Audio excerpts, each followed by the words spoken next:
Voio arivo mono vita izay fiaonana teo amin'ny solitena Nisadeka ny FFM ny CSC ary ny fianakavianbe ny tafika izay ao anatin'ny vaovara politika hatrany manana ny ambarany mahakasika ny fianam-pirenena ankehitriny antoko malagasy miray sy mifankatia izay manandratra hatrany moa ny tokony isiny ny firaisan-kina sy fifankatiavana eto amintsika. Rotsirakotiny ireny eo amin'ny sariny Mamira Samuely.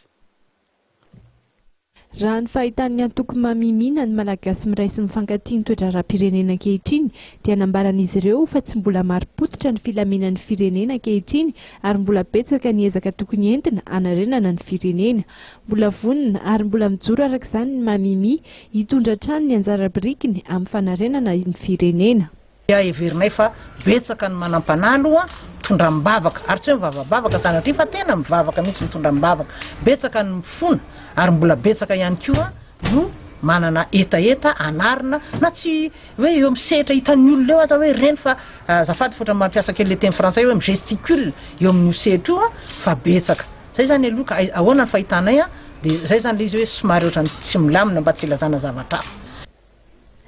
Anisan'ny fandaharan'asa izay efa nandraindray ny antoko mamimi hatr'izay ny fandaharan'asa Josefa izay mifantoka bebe kokoa amin'ny famerenana ny fitrandrana ny arena ho an'ny malagasy. Programa Josefa dia an'ny malagasy miray sy mifankatia satria mitombo hatrany moa le olona miteny hoe ivoaka ny harem-pirenena sy ny sisa zay ny malagasy miray sy mifankatia nampafantatra azy ka iny programa Josefa iny zany dia azavaina hatrany mihitsy zany izy iny aiza ho aiza izy amin'izao fotoana izao dia hoe eo mitandrifinao dia efa ampiaro le izy ina moa ny fampiarana ny programa Josefa fampiarana ny programa Josefa zany aloha anankiray dia hoe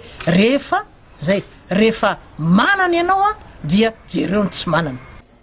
Mitohy hatrany ny fandraisana anjara eo amin'ny firenena raha ho an'ny antoko mamimi ka isan'izany ny fanohizana ny fanabeazana ny fiainam-pirenena amin'ireo malagasy mpiray tanindrazana ary tsy adino izy ireo ny mampahery ny malagasy amin'ny alalan'ny vavaka.